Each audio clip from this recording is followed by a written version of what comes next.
purchases. So, kung wala ta nagakuha og kanang resibo on all our purchases, that is not being remitted to the government. Because the basis of government monitoring, the efficiency, the collection of government is through the receipts. So yung mga receipts lang. So in order for our taxes na mapunta talaga siya sa gobyerno is you ask for receipts. However, there are transactions na sige, hangyo na lang ka pero dili na lang ko magresibo. So naa may ingon ana, no? Kasi those business sector, they are also paying yung mga percentage tax, at saka meron pa silang monthly tax, tapos meron pang renewal ng business, may annual tax pa. Ang dami talagang taxes binabayaran ng mga business sector. So you cannot blame them, really blame them, except for those who are large and huge companies na wala namang yun naghahatag og kanang mga nagabayad og tax. So tax evasion and at saka yung unsa to'y tawag sa isa ha, ga-evade ka og kanang wala gyud ka gabayad sa sa non-payment of tax. So we will just focus in here, assuming all is well, assuming that all the taxes have reached to the government. Okay, so what's the use of these taxes? The use of these taxes is for that the government can provide something to the household. Most of the time, goods and services ang ginabigay ni household, no? So goods, especially during pandemic, the government have again borrowed money so that it can augment to the needs, to provide to the needs of the people who have lost jobs, yung mga walang trabaho, walang income, except for those who are in government service. So that's really the time I really appreciated to be in government service. Because during that time, my husband has totally no income because the operation nag-stop talaga yung operation ng business niya, wala talaga. So Yusep ragay nagbuhi sa amo ag nagpakaon sa amoa during those times of pandemic.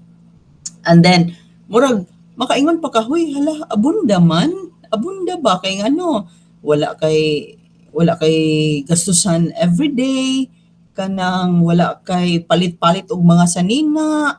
And then sa school supplies ng mga bata, walay palit-palit. So gadget lang talaga ang kailangan at saka pagkain, no, because that's the modality na needed during sa pandemic. So goods and services. Now services also includes the water system, the lighting, yung lighting system, the roads, so kasali na dyan sa goods and services. At the same time, the government is also giving most of the time only services to the private sector. Kasi nga, the government even is asking for the partnership of the private sector to augment yung mga things needed by the government na hindi na talaga ma-provide ng government. And then private sector or business sector can provide. So most likely, it's just services. Now, specifically what? Okay, given na dito yung mga goods, no? Given na dito yung water system, lighting system, good na mga roads, and then services in terms of especially security, peace and order. Because if you are the businessman, are you going to invest in an area wherein your establishment will just be burned and you will be kidnapped? Of course not. So the established peace and order promotes economic development. Now, if the peace and order is as it is very stable, then business will come very fast. So try to imagine what the government is paying The government is paying to all personnel of the armed forces of the Philippines, to all personnel in the PNP. Sa armed forces, kadami, ilan thousands ang personnel dyan. Sa police, ilan yan. And then how much the government is paying. Not to mention us teachers in the government sector. Just try to imagine the allocation of the ERA, Internal Revenue Allotment before, and now it is what you call the NTA, National Tax Allocation. Because before, Internal Revenue Allotment lang yan kasi nga, for those direct taxes, our direct taxes, yung mga taxes that are being taken from us will go directly to the national government. So hindi yun kasali sa kinukuhaan ng budget to be given to the LGU. But now with the approach of the Mandanas Garcia ruling in fiscal management is that kasali na lahat na, tanan na, kaya ang tawag sa kanya ngayon is national tax allocation.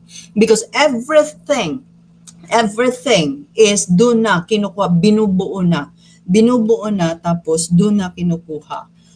Whatever income coming from the GOCC, income coming taken from the taxes, income from the government-owned and controlled corporation and other government agencies who are earning. So, what are government agencies who are earning? Well, of course, PhilHealth, SSS, GSIS, Pagcor is under the Office of the President manangkuan ng Pagcor before. Earning yan siya. And then we have the Bureau of Treasury. Ano lang man ang income ng Bureau of Treasury? Kuan lang man ang income ng Bureau of Treasury? Mga bonds, mga bond premia. So for those accountable officers who are handling money, diba? You have that bond, so you pay that bond to the Bureau of Treasury, and then wala na. Whenever you retire, that bond can never be taken again. So you will pay, and then the payment for that bond is yearly. So yung kasagara ng mga bonded is yung mga cashier, yung mga head of office, na who has the access to the monetary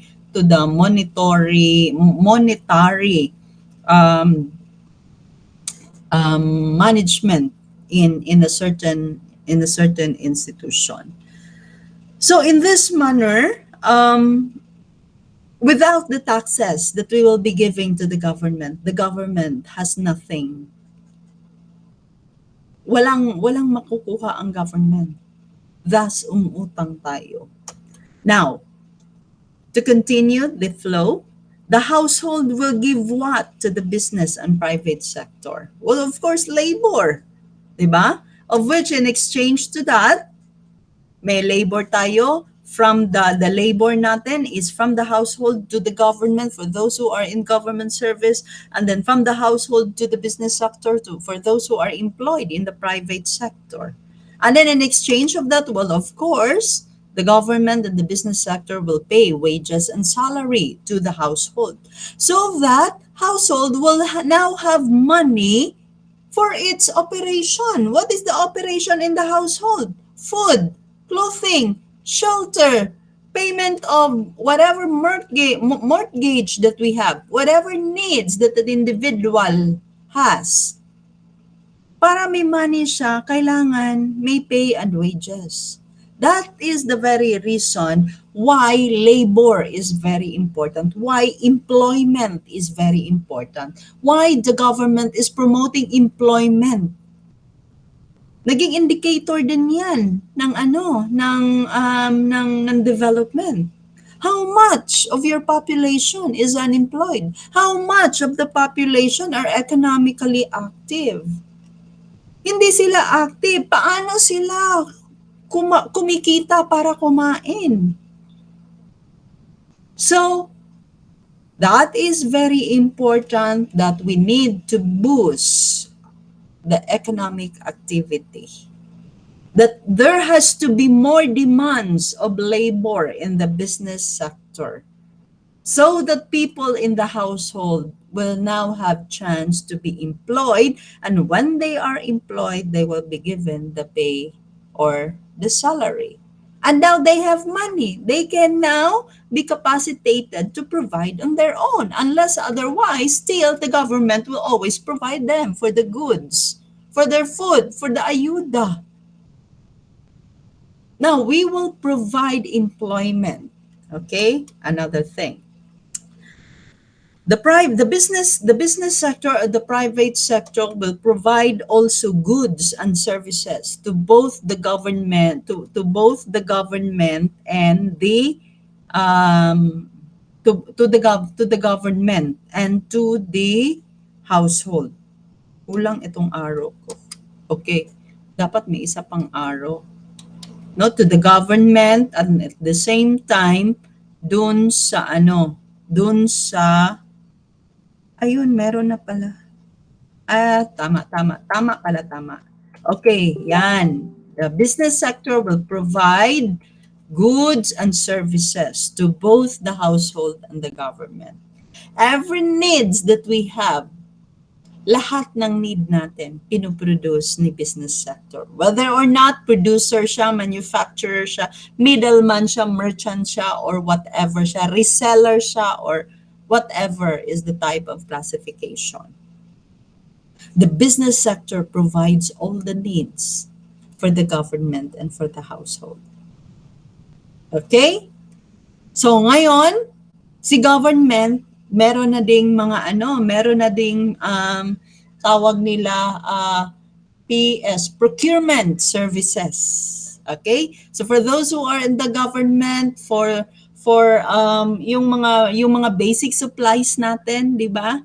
It has to be purchased in the DBM, in the PS-DBM, procurement service of the DBM. Now please be informed that procurement service, that PS-DBM is not really per se DBM. Okay? It's just an attached agency of the DBM, yung procurement service. Okay? So for those who are in government service and then into procurement, kahit na end user, when you do your PPM, when you do your procurement and management planning, is that kailangan naka-identify doon na yung basic supplies must be purchased sa PS-DBM. Okay? So that, pera ng gobyerno yan di ba? So dapat kumikita din ang gobyerno in the procurement of government supplies and mga materials. Okay, so goods and services. Now in this illustration alone, you can see that nagtuyok lang, di ba? Gatuyok lang. During the time of pandemic, no business or private or no business na nag-operate, or madami ang hindi nag-operate.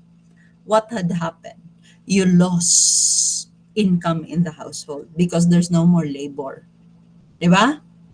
Okay, wala nang labor. So ang nangyayari, wala nang mabigay na tax si business or private sector sa government kasi wala mang negosyo. Wala mang trabaho. Wala ring mabigay na tax si household to the government. So what had happened during the pandemic, the government is always subsidizing to the needs of both the household and the private sector.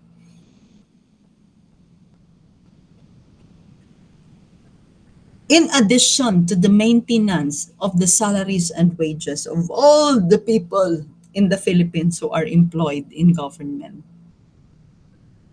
Just try to imagine what kind of problem your president is facing during that time. Thus, it answers why is it that the gross domestic product during President Duterte falls into -9, higher compared to the Marcos people power na -7 lang. Di ba? Why? It's because the only place who are concerned and active about the people power are only in the National Capital Region. For those Northern Luzon, for Southern Luzon, for those Visayas and Mindanao, operation for business still continues. But with the pandemic, everything halted.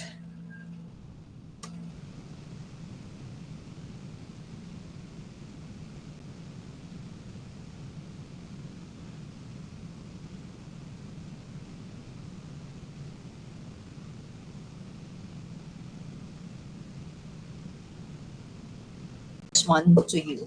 I am just showing this to you so that you will have an idea that you understand the micro level before you think of the macro level. You need to have a detailed grasp of what is happening economically before we will go to the international arena. So ito. Now, given all is well, bakit there are still household na kahit walang trabaho, but still they survive? Because they have OFW supporters. They have OFW remittances, funders. Now, why is it that during the time of GMA, OFW are considered to be as the bagong bayani ng Pilipinas?